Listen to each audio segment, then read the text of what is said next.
Thrive today on your own. If I can. So I write this book, Thrive, because I believe that anybody I know, no matter where you're coming from, no matter what your background, you could be in the ghetto, no matter where, you could be raised by a single mother, you could be raised by a no father, or a single father. Today we do that, today we have that, okay? Yeah, no matter what your background, if you are passionate about what you want in life, you can do it. And how do you become passionate? You have to be driven by vision. What drives you? What inspires you? Because vision is like purpose in pictures. You see the end before the beginning. So if you can dream it, you can have it. Yeah, I do believe that's what manifestation is, and also what having faith is too. It's things. It's the belief in things that are unseen. People don't realize, if it came to your mind, then God gave it to you to do something with that, and that is how you manifest. That's how you move forward. That's what you start doing. You start acting on that. And sometimes, and it's actually even nice that you had a neighbor who did have a TV so that you could see, because for a lot of people, they have nothing to see. It could have been many neighbors who never saw those American music videos. They never saw those women. They never saw those houses, or they didn't see a TV. So they didn't even know it was something to achieve. So there's even a blessing in that too. Yeah, somehow life has a way of putting certain things in a way that can inspire you. Now it depends on what you see. I could look at my neighbor and say, I'm like, this neighbor, he's all that, he thinks he's all that. Right. Because he got the TV, he thinks he's all that. So when you change the way you look at things, the things you look at change. My perspective was, what good can I see out of this?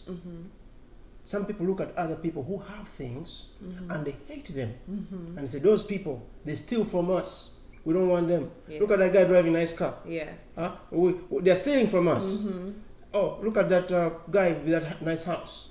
Maybe nice, beautiful lady. Okay? Yeah, he stole that lady from another woman. Okay? Some people do that. But you will never attract what you despise. Let me say again, you will never attract what you despise. Or you could. You will never attract what you despise. Because if you despise rich people and you want to be rich, how possible is that? That means you are not going to find ways of how to get rich. Right. Because you despise them. Right. Okay? If you despise beautiful people, trust me, you're going to stay ugly. Yeah. All your life. Yeah. All your life. Yeah. Then you wonder, why are you so ugly? It's because you despise the same thing that you want to become. So I learned from childhood to see good and appreciate good and love it because I wanted that good to be attracted to me. So don't repel good, because if you want good, never repel good. Right? Law of attraction. So, exactly. Law of attraction. Yeah. So the more you think about things that you want in life, the more those things come to you. The more you hate them, the more they won't come to you. So begin loving the things that you want in life, even though they are being manifested in the life of other people. Because I dreamt, I wanted a house. I wanted to have a house. Remember, this is a kid sleeping on the floor, covered in one blanket. 7 brothers.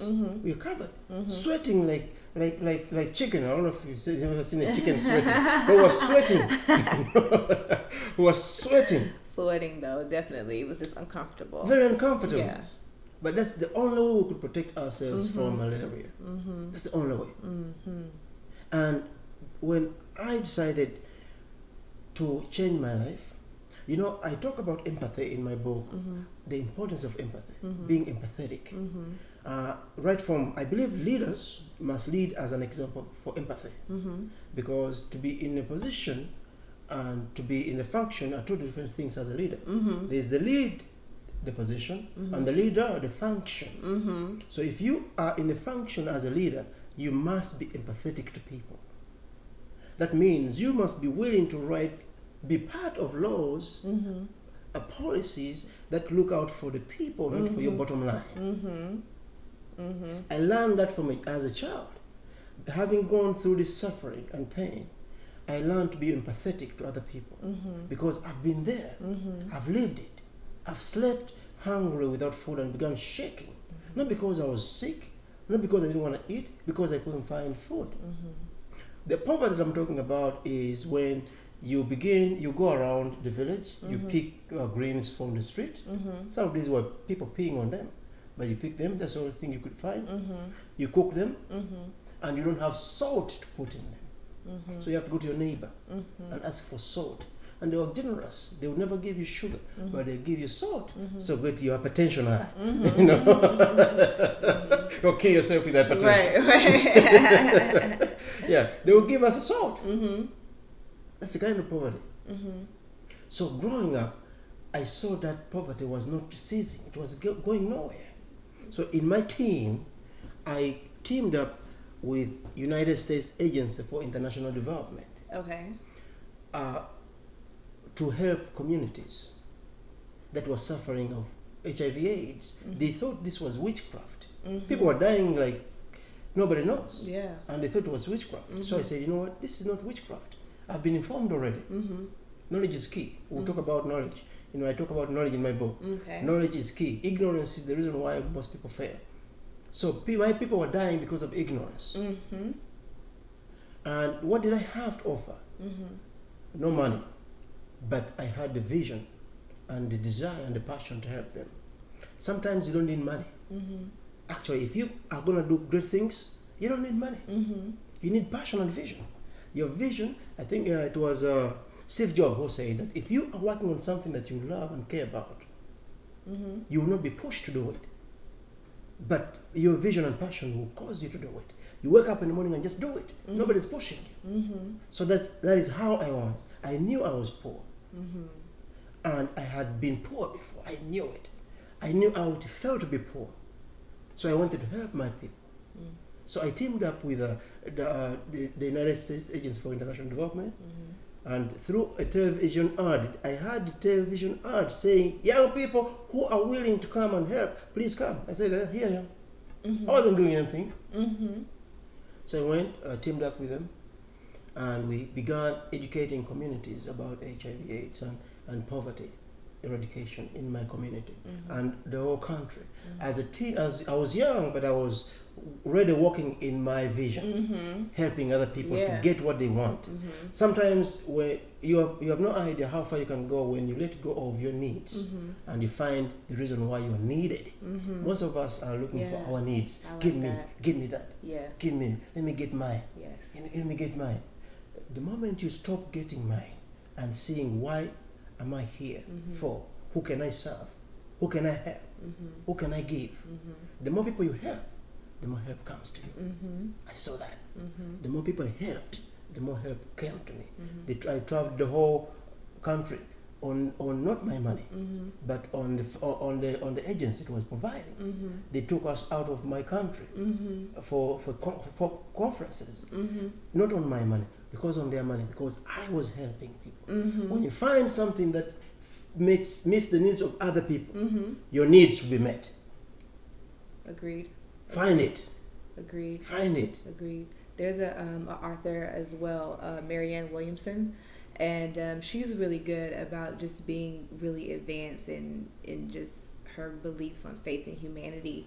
And one of her books is Return to Love, and she essentially, the first chapter is about realizing that, you know, the reason why most relationships, that's just any relationship, when we're in any kind of partnership, business, you know, spouse or sibling, in any kind of relationship, it's because too many people are looking for what someone else can do for them and not what they can do for other people.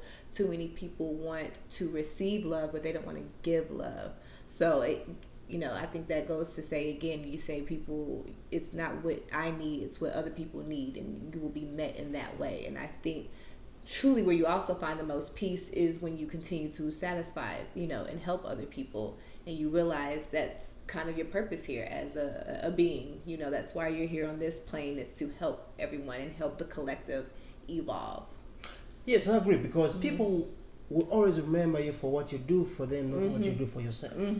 That's how we are remembered. Right. We remember Martin Luther King for not the cars he bought for himself. No, not the mansion is bought for himself. No, fighting for justice.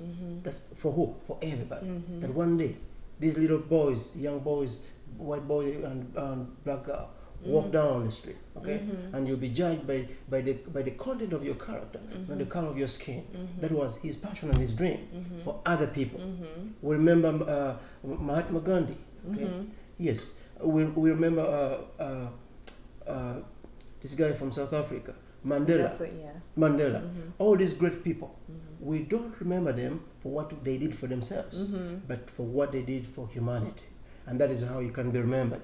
So this passion of helping other people, a little boy who had nothing, literally nothing, had this vision to help people. And one day I said, you know what else, when the program was over, I said, what else can I do for people? I decided to go to the community and mobilize people, especially young people. I said, what can we do? Because the program has ended, but what can we do to further help ourselves? Because we've been hurt. And my mom ended up with a guy who was sick, and she now was sick now. And she was going through a hard time. So it hit home.